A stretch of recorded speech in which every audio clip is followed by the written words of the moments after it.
માનવજ્યોત સંસ્થા ભુજ દ્વારા અનેકવિધ સેવાકીય પ્રવૃત્તિઓના એક ભાગરૂપે જીવદયાની પણ પ્રવૃત્તિ કરવામાં આવે છે. અત્યારે ઉનાળાની કાળઝાળ ગરમી, બળબડતો તાપ, આમાં જે શ્વાનો છે એના માટે પણ અમે લોકોએ પાણી માટે વ્યવસ્થા કરી છે કે એમને તરસ્યા જે શ્વાનો છે એમને પણ પીવાનું પાણી મળે. એના માટે અમે ભુજમાં લગભગ 4,000 જેટલી સિમેન્ટની ચાડીઓ ગોઠવી છે. અને જીવદયા પ્રેમીઓ આ ચાડીઓ વસાવે છે, જેને આપણે કુંડી કહીએ છીએ અને ચાડી પણ કહીએ છીએ. સિમેન્ટની હોય, ગોળ હોય ને એક બાલદી પાણી એની અંદર આવી જાય. અને આવું ગોઠવવાથી શું થાય કે જે તરસ્યા શ્વાનો છે એ શેરીમાં ભટકતા હોય તો એમને પણ બિચારાને આવી ઉનાળાની કાળઝાળ ગરમીની અંદર અને બળબડતા તાપની અંદર પીવા પાણી મળે.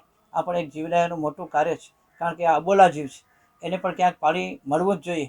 જેવી રીતે આપણે ઘરમાં બેસી એસી પંખાની હવા લઈએ છીએ, તો આવી રીતે આવી જે અબોલા જીવો છે એના માટે પણ દરેક વ્યક્તિઓએ, દરેક દાતાઓએ, દરેક ભાઈ બહેનોએ આગળ આવવું જોઈએ. ને આવા જે શ્વાનો છે એમને પણ ઠેર ઠેર પાણી મળે આ કાળઝાળ ગરમીમાં, એવી વ્યવસ્થા આપણને ગોઠવવી જોઈએ.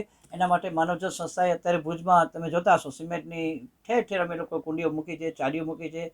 એ જે શેરીમાં રહેતા હોય એ લોકો આ ચાડીને સાફ કરે અને એમાં નિત્ય તાજું પાણી ભરે, જેથી આવા જે શ્વાનો છે એમને પણ પીવા પાણી મળી રહે. તો આવી જીવદયાની પ્રવૃત્તિમાં આપણે પણ જોડાઈએ. માનવજ્યોત સંસ્થા અનેકવિધ પ્રવૃત્તિઓ કરી રહી છે. અમે લોકો પક્ષીઓ માટે પણ ઠેર ઠેકાણે કુંડા ચકલીઘર લટકાવ્યા છે. પીવા માટે પાણી મળે તરસ્યા પક્ષીઓને, એના માટે કુંડા ઠેક ઠેકાણે લટકાવ્યા છે. આખા કચ્છમાં અત્યારે 40,000 કુંડા લટકી રહ્યા છે. તમે જોજો માનવજ્યોતના કુંડા જ્યાં પણ તમે જાજો, જે ગામમાં જાશો ત્યાં માનવજ્યોતના માટીના કુંડા લટકેલા હશે. એમાં તરસ્યા પક્ષીઓ આવીને પાણી પીએ. વિચાર કરજો કેટલો મોટો પુણ્યનું કામ થાય.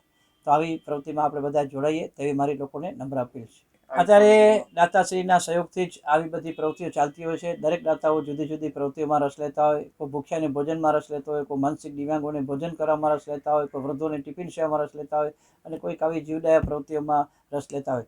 તો આવી જે ચાડીઓ આપણે ગોઠવીએ ને એ ગાય માતાઓ માટે પણ પ્રેરણારૂપ બને. ગાય માતાઓને પણ ખૂબ જ ઉપયોગી થાય અને શ્વાનો માટે પણ ઉપયોગી થાય. જે પણ અબોલા જીવો છે એના માટે આવી ચાડીઓ એમને પાણી પૂરું પાડે. તરસ્યા જે અબોલા જીવો છે એમને પણ આવી ચાડીઓથી, આવી કુંડીઓથી પાણી મળી રહે. તો આ પણ એક જીવદયાનું મોટું કામ છે અને આ કાર્યમાં આપણે બધા જોડાઈએ.